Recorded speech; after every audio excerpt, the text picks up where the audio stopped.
Radhe Radhe, Shri Harivansh students. Let us start second question of past year questions related to chapter number 8 Introduction to Trigonometry. देखिए ये जो question है ये भी आपका exam में आया हुआ है। Root plus 1 + sin a/1 - sin a equal में हमें प्रूव करना है sec a + tan a के, ठीक है। Root 1 + sin a/1 - sin a किसके इक्वल प्रूव करना है हमें, sec a + tan a। और ये आपका एनसीईआरटी क्वेश्चन है स्टूडेंट्स। तो इसे हम प्रूव करने के लिए सबसे पहले हम लेफ्ट हैंड साइड लेंगे, ठीक है। Take left hand side.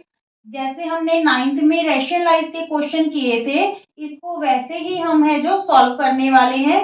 देखिए पहले तो हमने जो गिवन है वो लिख लिया, ठीक है, 1 - sin थीटा। अब इस रूट को कैंसिल करने के लिए हमने क्या करना है, 1 - sin थीटा, ये साइन चेंज करके न्यूमिनेटर और डिनोमिनेटर दोनों से मल्टीप्लाई कर लेना है। जैसे आप 9th क्लास में डिनोमिनेटर का रेशनलाइज वाला प्रोसेस करते थे, सेम ही, ठीक है। 1 - sin थीटा की जगह यहाँ पे साइन चेंज करके 1 + sin a/1 + sin a, ठीक है। मींस न्यूमिनेटर और डिनोमिनेटर दोनों को सेम टर्म से क्या कर लेंगे, मल्टीप्लाई कर लेंगे। Is it clear?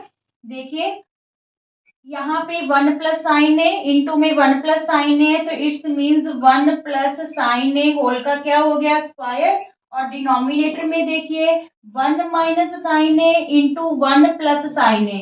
डिनोमिनेटर है यहाँ पे आइडेंटिटी आपकी फॉर्म हो रही है कौन सी, a - b into a + b which is equal to a² - b², ठीक है।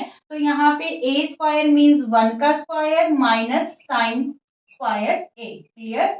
क्लियर हुआ, a² - b²। अब यहाँ पे देखिए 1 + sin a होल का स्क्वायर, ठीक है। और यहाँ पे ये 1 1 सा 1 ही रहेगा, तो 1 - sin स्क्वायर a की जगह हम क्या लिख सकते हैं, cos स्क्वायर a। क्यों लिख सकते हैं, यहाँ पे हमने पिछले क्वेश्चन में भी बात की थी कि 3 आइडेंटिटीज आपको टिप्स में ध्यान पे रखनी है, sin square theta plus cos square theta equal to 1, ठीक है। यहाँ पे 1 - sin स्क्वायर थीटा है, मीन्स sin स्क्वायर थीटा को इधर ले आए तो यहाँ पे हमारे पास cos स्क्वायर थीटा की वैल्यू आ जाएगी, ठीक है।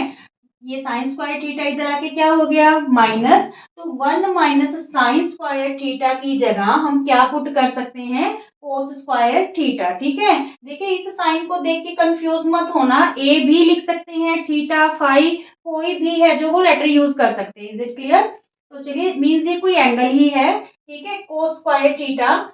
तो यहाँ पे हमने ये फिल कर दिया। अब देखिए स्क्वायर से रूट कैंसिल हो जाएगा और ये भी स्क्वायर से रूट क्या हो जाएगा, कैंसिल हो जाएगा।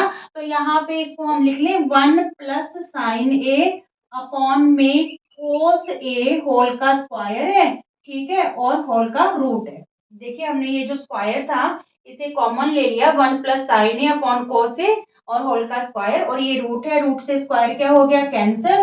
तो यहाँ पे हमारे पास वैल्यू बची 1 + sin a/में cos a, ठीक है। sec a + tan a की इक्वल शो करना है, तो देखिए दोनों का डिनोमिनेटर अलग अलग कर लेंगे, 1/cos a plus sin a में cos a, ठीक है। तो 1/cos क्या होता है स्टूडेंट्स, सीकेंट a होता है, ठीक है। sin क्या cos क्या होता है, tan a। क्या यही चीज प्रूव करनी थी, देखिए secant a plus tan a। Clear? बिल्कुल इजी सा क्वेश्चन है, एक बार फिर देख लीजिए। सबसे पहले हमने इसे रैशनलाइज वे से प्रोसेस से न्यूमिनेटर और डिनोमिनेटर दोनों को ये साइन चेंज करके डिनोमिनेटर का मल्टीप्लाई कर देना। यहाँ पे 1 - sin a है, तो 1 + sin a न्यूमिनेटर से भी और डिनोमिनेटर से भी हमने मल्टीप्लाई कर लिया। ये दोनों टर्म्स सेम है इसलिए होल का स्क्वायर हो गया। यहाँ पे a - b a + b वाली आइडेंटिटी यूज हो रही है विच is equal to a² - b²। तो यहाँ पे हमने 1 - sin स्क्वायर a की वैल्यू क्या पुट कर ली, cos स्क्वायर a पुट कर ली, ठीक है। दोनों में स्क्वायर है तो हमने ये स्क्वायर कॉमन ले लिया, स्क्वायर से रूट हो गया कैंसिल। तो ये रह गया हमारे पास 1 + sin a/में cos a। 1/cos a means sec a या secant a plus sin a/cos a plus क्या बन गया, tan a। Is it clear? Radhe Radhe students. अगर आपको वीडियो पसंद आते हैं तो प्लीज ज्यादा से ज्यादा लाइक कीजिए, शेयर कीजिए और चैनल को सब्सक्राइब कीजिए। राधे राधे।